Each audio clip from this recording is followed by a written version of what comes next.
Hey, Sip and Talkers, welcome back. We love to get our brains buzzing, and today we're going to dive into a topic that will definitely do that. Oh, yeah, for sure. Today we're going to look at something that really shows how sometimes what we believe, like in our heads, is like totally different from what's actually happening out there. Yeah, it's crazy, right? Like you can give someone a mountain of evidence, like literally show it to their face, and they'll just be like, nope, not changing my mind. Yeah, it's like, don't bother me with the facts. I've already made up my mind. Exactly. And that's what we're going to be talking about today. A listener wrote in, and they're really curious about this whole thing with mainland China and Taiwan, like why so many people there believe that Taiwan isn't a country like its own thing. Yeah. That the Republic of China, the ROC, it just doesn't even exist. Right. And that Taiwan doesn't even have a president. Which is so interesting because like the ROC does exist. Right. It's like a real thing. It's a fact. And Taiwan like totally has a president right now. Yeah, it's a perfect example of how sometimes what we believe doesn't actually match up with reality. Totally. So to really get this, we got to go back in time a little bit, look at some history, see how all these stories and information we get, how that shapes how we see the world. Okay, time to put on those history hats. But first, how was your week? Anything exciting going on? Oh, man. Actually, yeah, you're not going to believe this, but I saw this guy walking a miniature pig on a leash downtown. What? No way. Are you serious? Dead serious, right in the middle of everything. That's amazing. Was it wearing like a little sweater or anything? No sweater, but it had this tiny harness. It was the cutest thing ever. Oh, my gosh. I need to see a picture of this. Mini pigs are my spirit animal. Okay, so back to Taiwan. You were about to drop some historical knowledge. All right. So to get why there's this disconnect, right, this belief versus reality thing, we got to start with the Republic of China, or the ROC. The ROC, let's hear it. So the ROC was founded way back in 1912. That's a whole 37 years before the People's Republic of China. The PRC even came into being. Wait, hold on. So the ROC is actually older than the PRC. That's not what they taught us in school. Right. And this detail is like super important. People forget about it all the time, but it totally goes against that whole story that the PRC is the only real government of China, which is like a big part of their whole stance on Taiwan. Okay, I see where you're going with this. So the PRC is saying there's just one China and Taiwan is a part of it. But if the ROC was around first, that kind of messes up that whole argument, doesn't it? Exactly. The ROC existing like throws a wrench in the whole thing. It challenges that PRC narrative, which is why knowing the history is key. Gotcha. Okay. So 1912 ROC is born. Then how do we get to this whole Taiwan situation we have now? Okay, so fast forward to 1949, huge year in Chinese history.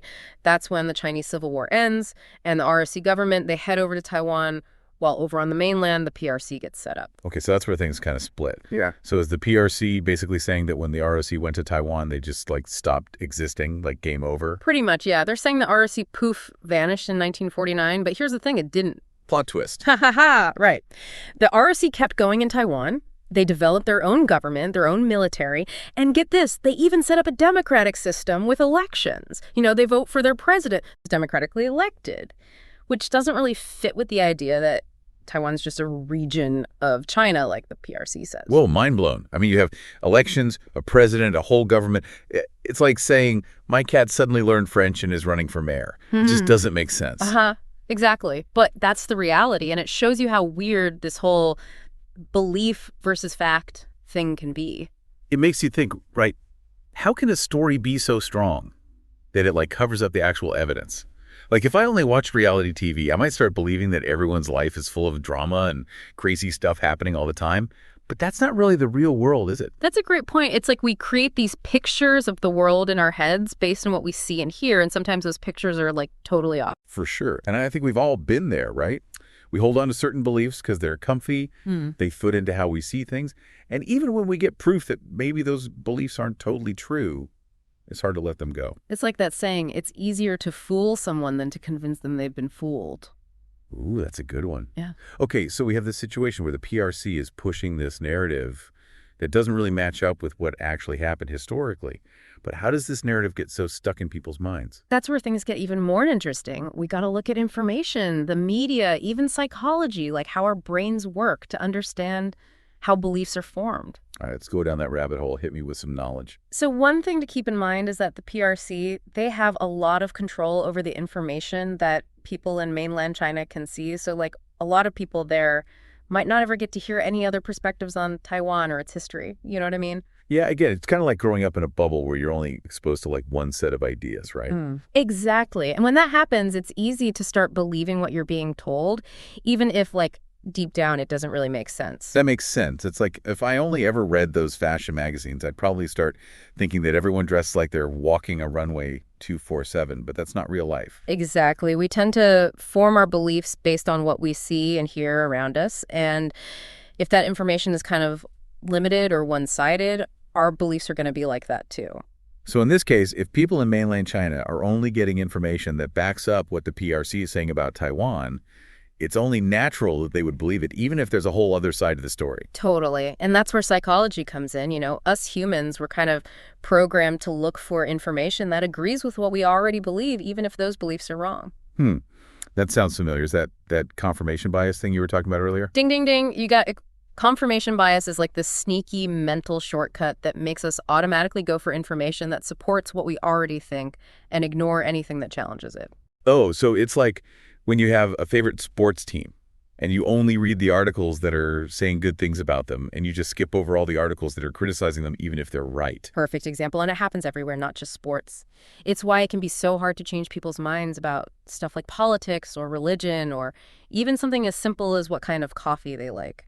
So in this Taiwan situation, if someone's always believed that Taiwan is just a part of China, they're going to naturally gravitate towards information that backs that up and ignore anything that says otherwise, right? You nailed it. And because information is controlled in China, that confirmation bias is even stronger because people aren't being exposed to those other viewpoints that might make them question what they believe. That's like a double whammy of belief reinforcement. Right on. It shows how powerful these narratives and controlling information can be in shaping how we see the world.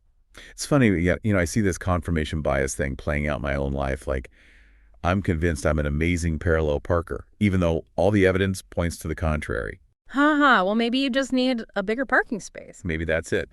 But seriously, it makes you realize how easy it is to get stuck in your own little bubble where nobody ever challenges your beliefs. It's good to step outside of that and see things from different angles. Couldn't agree more. One of the best ways to learn and grow is to be willing to challenge your own beliefs. So it's got this whole mix of historical narratives, information control, and confirmation bias, all feeding into these really deep-seated beliefs about Taiwan.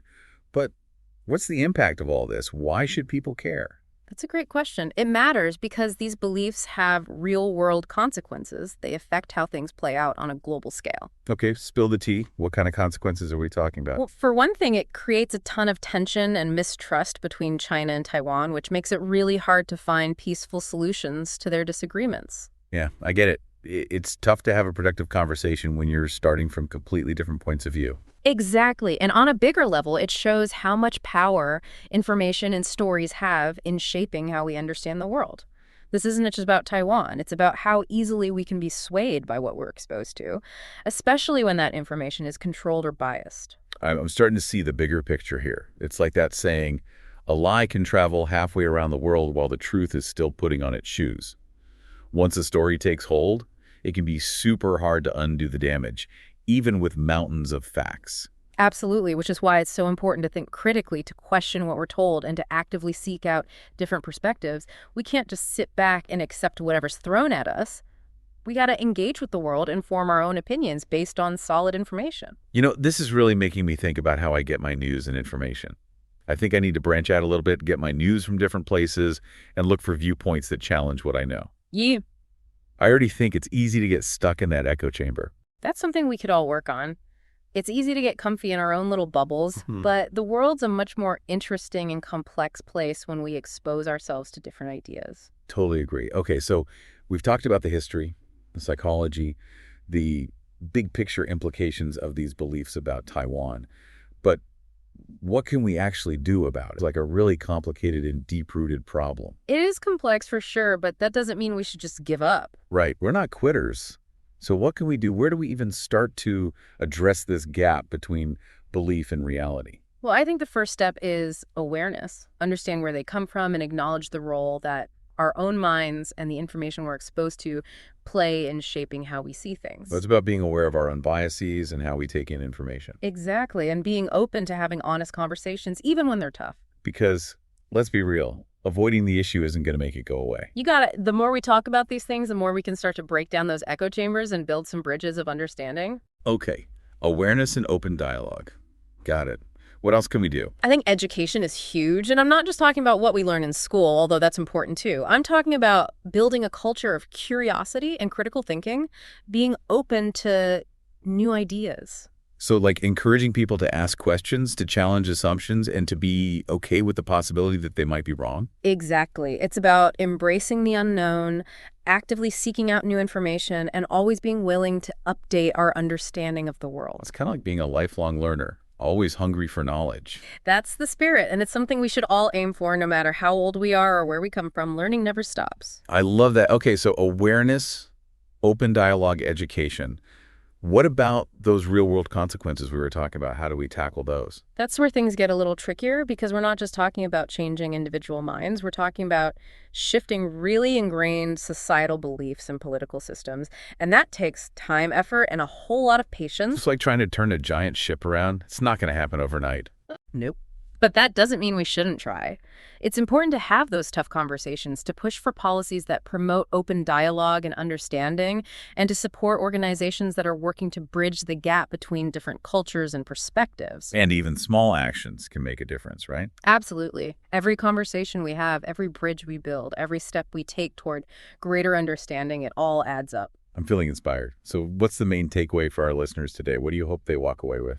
I think the biggest takeaway is this reality is messy and complicated, and how we see it is often influenced by things we don't even realize. It's so important to think critically, to question the information we're given, and to look for different perspectives. Because the world is so much more nuanced than any single story can capture. Right. You said it, and that's what makes it so fascinating to explore. Well said. And on that note, we're going to take a quick break. When we come back, we'll be looking at some real-world examples of how these beliefs about Taiwan have played out on the global stage and what steps we can take to bridge the gap between different perspectives. Stay tuned. All right, Sip&Talkers, welcome back.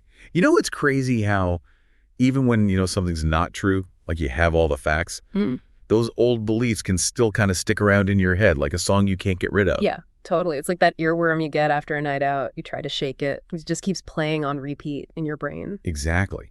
And speaking of things that keep repeating, we've been talking about why a lot of people in mainland China believe that Taiwan isn't an independent country, that the Republic of China doesn't even exist, and that Taiwan doesn't have a president. Right. Which, as we've learned, is about as accurate as saying pineapple belongs on pizza, just plain wrong. Yeah. You said the ROC is a real thing. It was around way before the PRC. And Taiwan definitely has a president who was elected democratically. So how do these beliefs about Taiwan actually play out, like in the real world? What's the impact? Well, one of the clearest examples is this whole issue of diplomatic recognition, like which countries officially recognize a country as legitimate. Remember, we mentioned earlier that only a small number of countries officially recognize the ROC. Most of the world goes with the PRC's One China policy. Yes, the One China policy. You mentioned that before, but I got to admit, I'm still a bit confused about what that actually means. Right. So the One China policy basically says that countries have to pick one. They can recognize either the PRC or the RSC as the real government of China, but they can't recognize both. Oh, so it's like being asked to choose your favorite child impossible. Kinda. And because China is such a big deal globally, economically and politically, most countries decide to side with the PRC, which means Taiwan ends up with very limited diplomatic recognition. So what does that actually mean for Taiwan, like practically speaking? It makes things really tough for them when it comes to being part of the international community. It limits their ability to participate in global organizations, like the UN, to create official relationships with other countries, and even to speak up for themselves and their own interests. That sounds incredibly lonely. It is, and it puts Taiwan in this constant state of not knowing what's going to happen next, because China often uses its economic and political power to pressure countries into cutting ties with Taiwan. So it's like Taiwan is always walking a tightrope, trying to maintain its own identity and independence while dealing with all these complex global politics. Exactly. And it really shows you how powerful beliefs and narratives can be in shaping what happens on the world stage. This whole situation reminds me of that time I tried to convince my friends that country music was actually cool no matter how many great songs I played. They just wouldn't budge. Haha, you can't win them all, but it shows how hard it is to change those deeply held beliefs, especially when they're connected to things like political views or national identity. So what can we do? Is there any hope for a more nuanced understanding of where Taiwan fits in the world? I think there's always hope. It starts with education, open conversations, and trying to build understanding and empathy between different cultures and perspectives. That's easier said than done, though, right? For sure, but even small steps in the right direction can make a big difference. We need to move past that simplistic us versus them kind of thinking and recognize that the world is complex and we're all connected. That reminds me of what we were talking about earlier, Yeah. looking for different viewpoints and being willing to question your own assumptions. It's easy to get trapped in that mindset where you think your perspective is the only one that matters. We all have our own biases and things we don't see, but if we're willing to listen to each other, to really consider different perspectives and to challenge our own assumptions, that's where real understanding starts. It's like that saying, the only true wisdom is in knowing you know nothing. Exactly. We got to be open to the possibility that we might be wrong, that there might be other valid ways of seeing things. And that can be a little scary sometimes, right? Letting go of those beliefs you've held for a long time.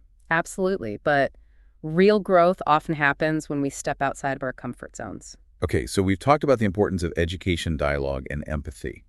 Are there any specific things we can do to help promote a better understanding of this whole situation? One great place to start is supporting organizations that focus on cultural exchange and understanding there are groups out there that are working to create dialogue and cooperation between China and Taiwan, even though they have these political differences. That's awesome. And what about just individually? What can our listeners do to be part of a more informed and balanced conversation about Taiwan? Stay curious. Read books, articles, watch documentaries from a variety of sources. Don't be afraid to dive into the history and explore different points of view. And don't just take in the information passively. Exactly. Be critical thinkers, question what you read and hear, especially online. Look for sources you can trust, and think about the motivations behind the information being presented. And maybe most importantly, don't shy away from having those tough conversations with friends and family, even if you don't agree on everything. That's right.